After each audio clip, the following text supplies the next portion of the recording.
નમસ્કાર, હલ્લાબોલ ન્યૂઝ ચેનલમાં આપનું સ્વાગત છે। હવે જોઈએ આજના સમાચાર।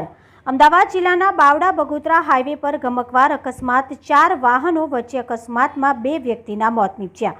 બાવડા બગોદરા હાઈવે પર આવેલા રોહિકા ચોકડી નજીક બનાવ બન્યો હતો। અકસ્માતમાં આગે વિકરાળ સ્વરૂપ ધારણ કર્યું। અકસ્માતમાં એક બંકર અને 3 આઈસરમાં આગ લાગી હતી। કાપડના રોડ ભરેલી આઈસર ગાડી રોંગ સાઈડ ધસી આવતા બનની ઘટના રોડની બંને સાઈડમાં બંધ કરવાની ફરજ પડી હતી।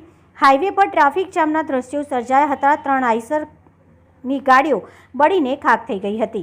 અકસ્માતમાં રોંગ સાઈડમાં આવેલા આઈસર ચાલક અને અન્ય એક વ્યક્તિનું આગમાં ભડથુંથી મોત નીપજ્યું। એક આઈસર ચાલક ગંભીર ઇજાગ્રસ્ત થતા બગોદરા 108 મારફતે સોલા સિવિલ હોસ્પિટલમાં ખસેડવામાં આવ્યો। લોકોના ટોળે ટોળા એકત્રિત થઈ ગયા।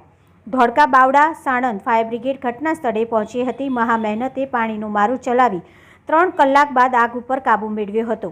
2 જેસીબી એક હિટાચીની મદદથી આગમાં બળેલ વાહનોને રોડ પરથી હટાવાયા હતા।